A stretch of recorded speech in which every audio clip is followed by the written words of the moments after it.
why do movies look like, well, movies? But then my videos that I make look like videos. You get what I'm saying?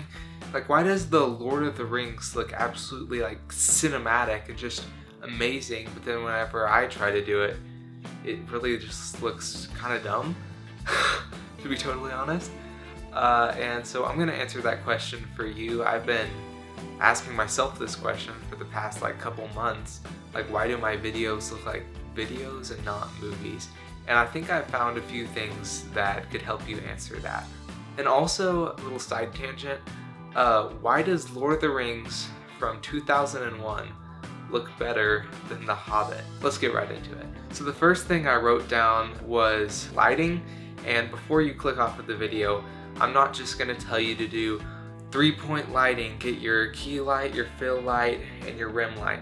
I'm not gonna tell you to do that. You already probably know that, and I would just be repeating something you already know, which I don't wanna do. But I specifically wrote down motivated lighting, and when you think of motivated lighting, you might just think like I have a lamp in the background, but this light on me, you can see the rim light, it's actually not coming from the lamp, it's coming from a light I have set up over here on the side. And that's probably what you think of when you think of motivated lighting. But really, in your movies and your narrative films, everything should be motivated lighting, but it won't really look like a movie if you have a light that shouldn't exist, if you get what I'm saying.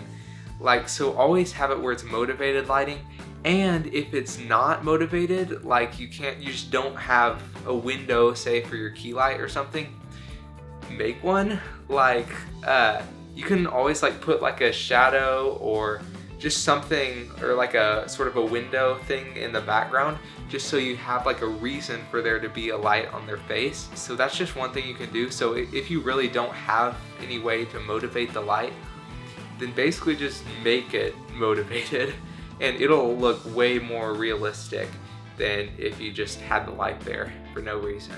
And then the second thing I wrote down is don't be afraid of contrast. Yeah, so in Hollywood movies today, almost everything is perfectly lit. Like, everything. Like, there's no such thing as a crushed shadow in Hollywood movies. Like, literally. And this is what I was talking about at the beginning of the video with like The Hobbit versus Lord of the Rings. In Lord of the Rings, you notice there's a lot more contrast compared to The Hobbit. It's a lot more soft lighting and just like perfect lighting basically. And like this YouTube video, it basically has perfect lighting, to be totally honest. It doesn't really have any crunch shadows or blown out highlights. No, I'm not just saying that my shots look amazing. That's not what I'm saying. But what I'm saying is this looks like a YouTube video. This does not look like a movie. It's not supposed to look like a movie. In most movies now, they're basically just going over toward the video side. Now, this is a whole nother tangent, so I'm not really gonna do this. There's other YouTubers who have made whole videos on this, and they could explain it much better than me. But basically, just don't be afraid of contrast, because a lot of the older movies you watch that are actually better, they have a lot of contrast. Like, just go watch one. They have a lot more contrast than a newer movie. All right, and then the third thing I wrote down is the lighting doesn't always have to be soft. Now, I already got a little bit into this, but your lighting doesn't always have to be soft. In the real world, your lighting isn't always soft. In fact, it's rarely soft.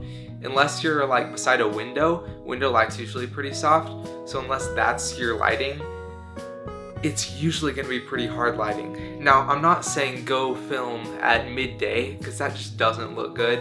Like, let's be honest, it does not look good. But don't be afraid to have hard lighting just because people say it always has to be soft. Because a lot of older movies, once again, they have hard lighting, whereas newer movies have like perfectly soft lighting where there really shouldn't be soft lighting. So yeah, don't be afraid of hard light. And the last thing I wanted to talk about was vintage lenses. Now, I'm actually shooting on a vintage lens right now. This is a 28mm f3.5 Olympus OM mount lens. But this obviously still doesn't look like a movie, because I didn't mean this to look like a movie, because I'm in a studio, right? But yeah, vintage lenses are another good way to make it look cinematic. Now, I don't want to say this to be like, you have to go buy another piece of gear. I'm not saying that. You can do a lot of really good stuff with literally just a kit lens, but vintage lenses just give you this character, I guess, that other lenses don't have. And a lot of movies and stuff obviously were filmed on vintage lenses, and it just looks a little bit more cinematic. I also have a mist filter, which kind of helps too. But also, vintage lenses aren't expensive. Like, you know, most people would tell you to go buy a $50,000 cinema lens and then your videos will look like movies. But vintage lenses will really do the same thing. Now, obviously, they're not as good as cinema lenses. Like, obviously, you can get them for like 50 bucks, right? But they're still going to be pretty close and not even nearly the same price. And I think that's one reason also why the Helios 44-2 was so popular. It's just because it has some really nice character, but it's also actually pretty cheap. And lastly, a little bonus for you. Something I've been messing around with is actually using backlighting. Now, this is kind of strange because I've always thought that you should really light your subject well, and that is a good rule to follow. But I've also tried using backlighting, and it looks really nice and really cinematic. So if you want to go, you know, play around with that and using backlighting, a lot of times it'll make it look a lot more cinematic than if you did actually have a key light. Now, unless you really need to see their face and like they're having a conversation with someone, you can mess around with backlighting and it usually looks really good. That's all I have for you guys today. I hope you enjoyed the video. I hope you learned something new. And I haven't actually posted in a little while. Sorry, I've been a bit busy and I have school, so thanks for watching, and I'll see you in the next video. Go take some photos.